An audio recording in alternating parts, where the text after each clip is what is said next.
Pierce Brosnan returns as Bond. James Bond. Tomorrow Never Dies is directed by Roger Spottiswoode and stars Pierce Brosnan, Jonathan Pryce, Michelle Yeoh, and Terry Hatcher. And this movie shows the decline that the Brosnan Bond movies would experience, but this movie isn't bad. I think it's fairly decent, actually. The title song by Sheryl Crow is fine. In all honesty, it would have been better if the song was used in the end credits, and the end credits song was used in the opening. I think that would just fit better, in my opinion. Roger Spottiswoode was an interesting choice for a director. I mean, he's directed movies like Turner and Hooch, and Terror Train. But he does find it's very workmanlike, which also kind of keeps the movie from being bad, but also makes it average. And that's obviously that's part of the script and directing. It's not just like this movie is great, except the director made it average. It's like, no. It's like everything about it is great, but the director just kind of made it average. No, it was a script problem and a directing problem. The first act is pretty dull. You wait for interesting stuff to happen, and thankfully, in the second act, interesting stuff does happen. But the first act is kind of a slog to get through. But I will say this, the movie holds up well. Like, really well. Especially with the villain's plan. At times, it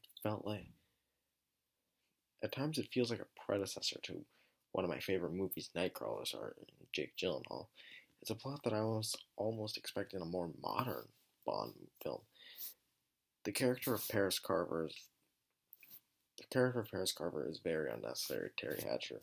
Spoiler, she is just meant to die. That's all she's in there. And someone drive Bond, but she never got very interesting. It's just, why? M, once again played by Dame Judi Dench, is great and has some hilarious one-liners, actually. Elliot Carver, our main villain, played amazingly by Jonathan Pryce. He was great in this movie. He's just a really good villain, and he's very interesting. He's definitely the strongest part of this entire movie. He carries the film.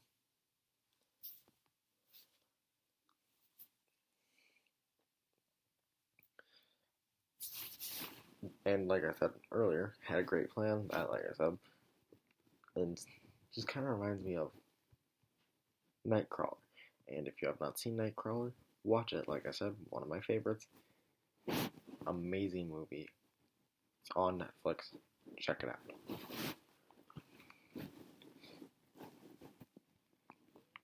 So yeah, I was just really pleasantly surprised in the Ville department. Wei Lin is great, badass, and a classic Bond girl. Kind of unfortunate that she wasn't in a better movie. She should have gotten a spinoff. Because at one point, around the time they were making Die Another Day, they wanted Jinx to have a spinoff. Jinx is the character played by Halle Berry. And I just have recently watched Die Another Day.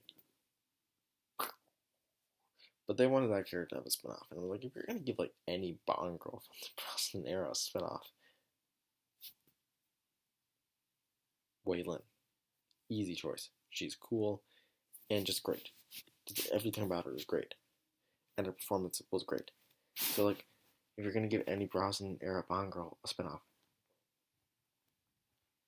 she can be the atomic blonde to your John Wick.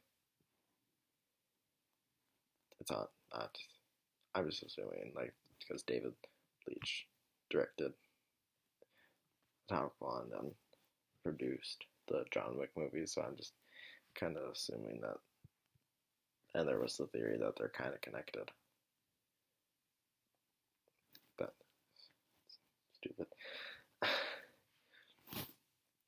The action is good, but also forgettable at the same time. Like, hey, I like that. Then I forgot it. But there's one piece That is great. The motorcycle chase is amazing. I had a blast watching it, and it was clever with Bond and Wei Lin handcuffed together while driving in a motorcycle. It was like I said, clever and awesome. Overall, this is a serviceable Bond film, and while it may be mid-tier, it still has a lot to like about it. So I'm going to give Tomorrow Never Dies a 69 invisible boats out of 100. 69. Have you seen Tomorrow Never Dies? Let me know what you thought about it in the comments below. Did you like this review? Make sure to like and subscribe. This is Jordan from Jordan Reviews. Signing off.